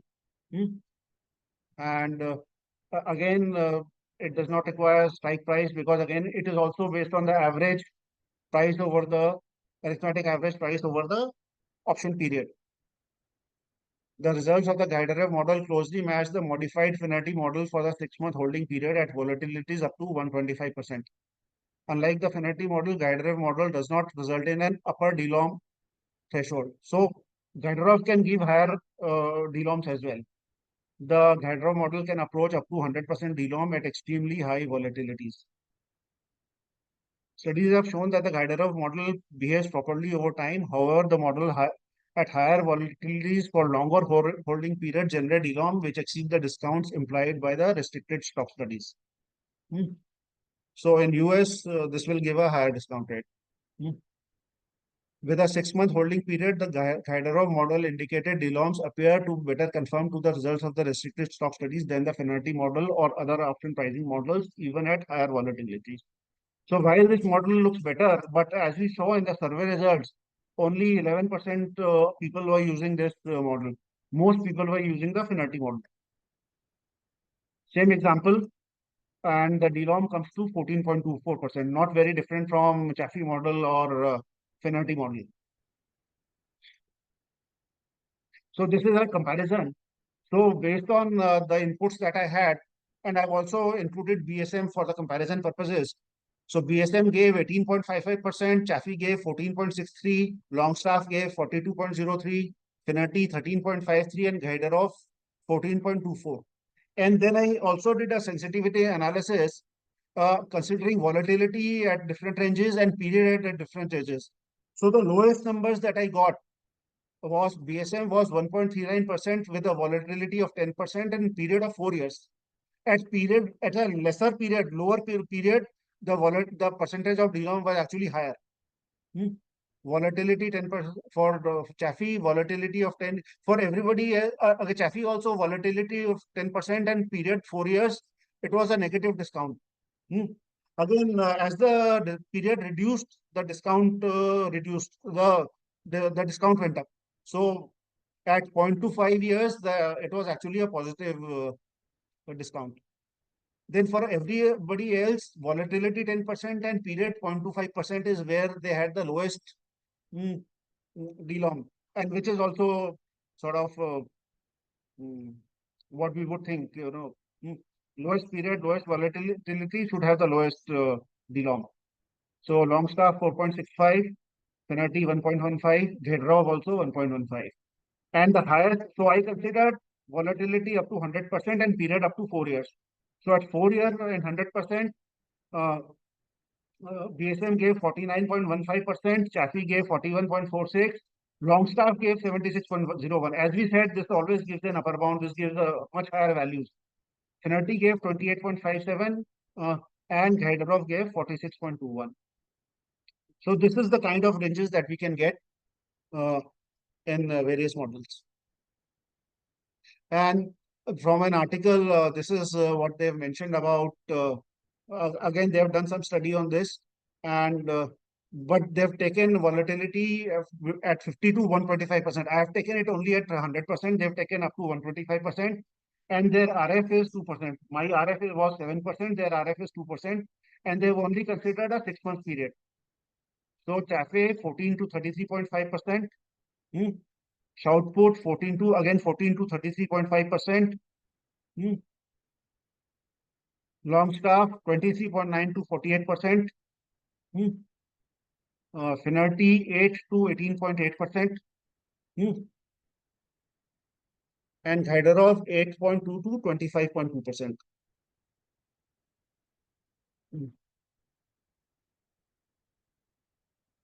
So there are other models also available. There are some paid models. There is something called a probability-based DLOM calculator. So that is available. Again, if people who do 20-25 valuations or more in a year can buy this model, not very expensive, and use it. Then there is a DLM guide and toolkit along with basically with Excel files by James Hitchner and others, which is available. This is slightly expensive. Then there is a free website which covers Finalty, Longstaff, Chaffee, and Ingersoll models. It also has calculators for options, bonds, and exotics. So it's a free website. You can always use that. And if you have people, you can also develop a linear regression model. So there is a paper on it. So I've given the link of that paper here. So any questions so far?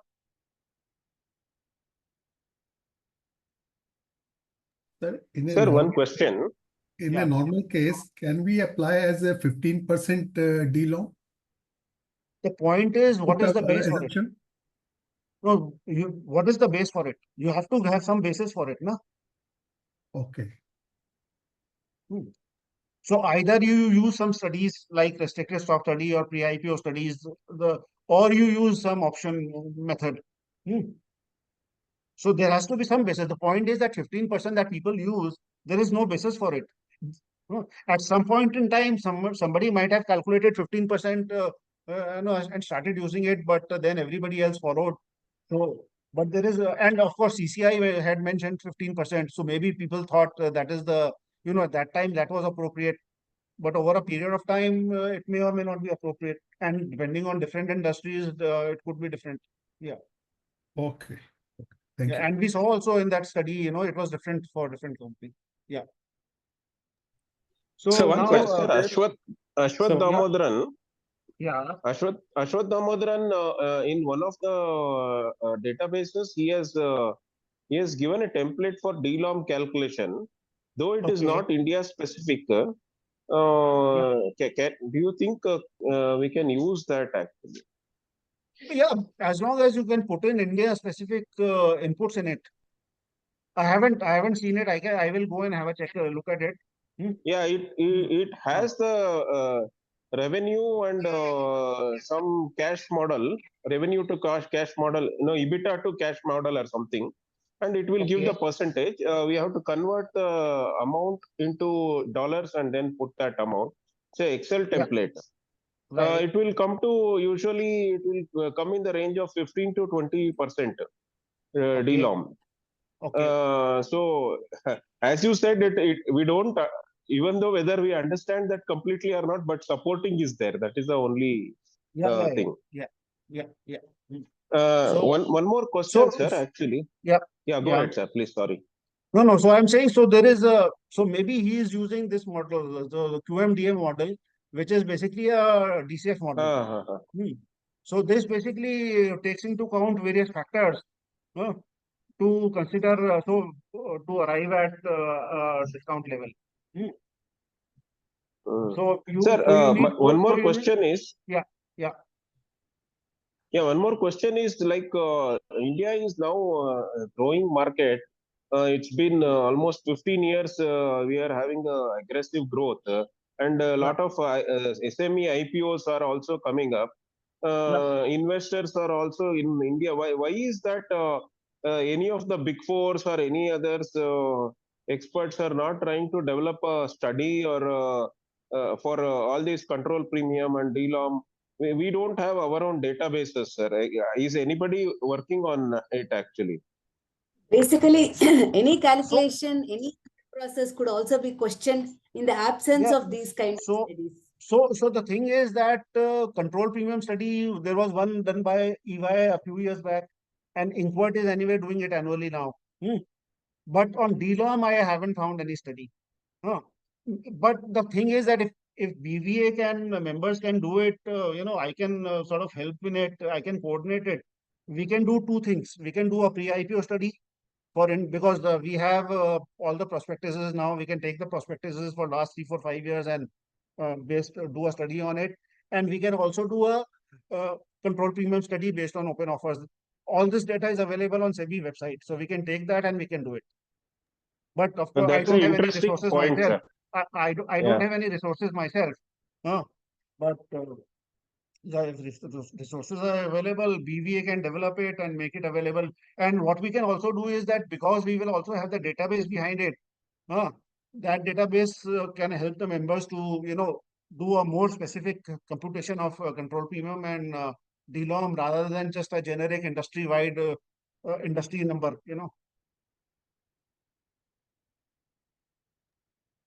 Yes, sir. Yeah, sir, we Actually, will consider that's it. a yeah. So Yeah, I'm basically sure it's a question Sulpa of, also will agree.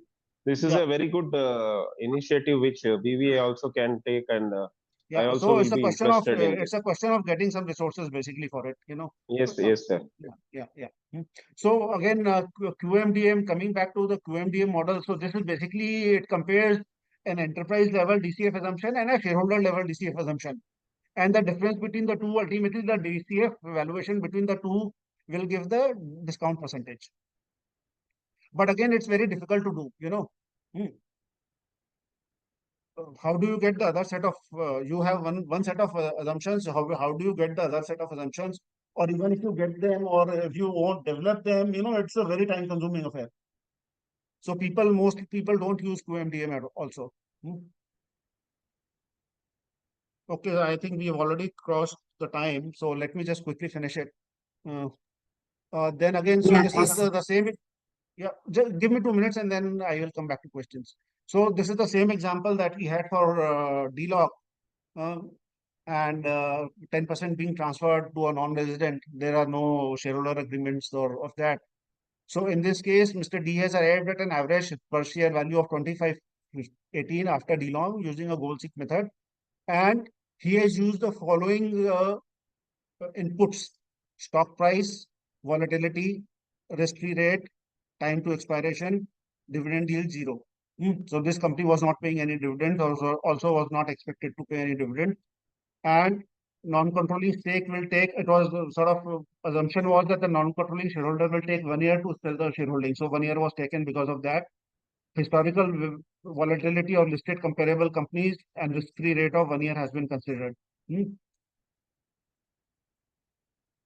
So based on this, these were the computations that were arrived at. Chaffee 18.9, Finnerty 13.04, Longstaff 39.70, Gaidarov 13.62, average 21.33, median 16.29, average of Finnerty and Gaidarov 13.33, most commonly used model Finnerty 13.04.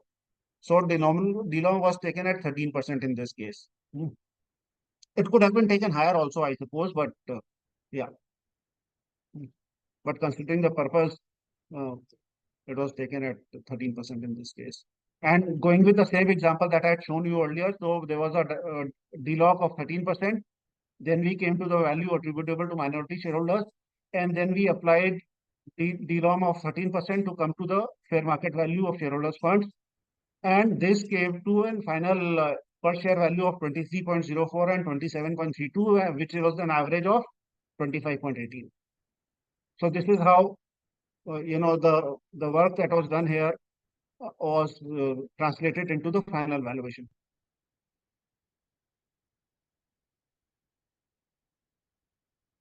Yeah. So now, yeah, any other questions? Yeah. Since it is 9:40, maybe one question we can take or we can conclude the session. Yeah. Sir, it was really a wonderful session. I request Mr. Natraj on behalf of Bangalore Valuers Association to formally extend vote of thanks for today's speaker. Yeah. Yeah. Can you all hear me? Yes, Mr. Nataraj. Yes. Okay. First of all, we are so lucky to have Mr. Joy Jain in BVA group. He's one of the highly experienced person, and he has always been available to answer the questions. And it is like many answers are there for difficult questions, but when Mr. Joy Jain answers, I personally, not to undermine anybody, but I personally take it as okay, one like a final answer or something. So that is the level of knowledge he has, and even I had an opportunity to meet him when he was in Bangalore. And today, I think he has poured out all his knowledge with respect to this complex topic. In fact, thank you, BVA, for arranging, picking up this complex topic. Actually, I think we discussed this in the last session, and it just we have this session. So thank you for picking up this topic, and thank you, Joy sir, for a very detailed session on this. And still, it is not complete because so many things are there. My request is maybe just pick up only one point, one maybe DLOM or DLOC, or just one item. And if we can have a practical session from Joy sir, maybe whenever possible, that will be very helpful. Thank you again, Joy sir. Most welcome. Entirely my pleasure. I always like to sort of. I'm not able to attend too many of the webinars, but whatever I attend, I always find them very, very useful. And it was always my pleasure, to be associated with BVA in any way. Yeah. Thank you so much. Yeah, sir, can you stop your share screen? Our admin wants to share. Is it still there? Okay, just a second. Okay, it's okay now. Yeah. On behalf of Bangalore Valuers Association, as a token of gratitude, we shall be sending you this memento. Our admin will be in touch with you. Thank you so much. And some announcement for non-BVA members. Whoever are non-BVA members now, we request you to contact our admin Vijaya so that she can explain you how to become a BVA member.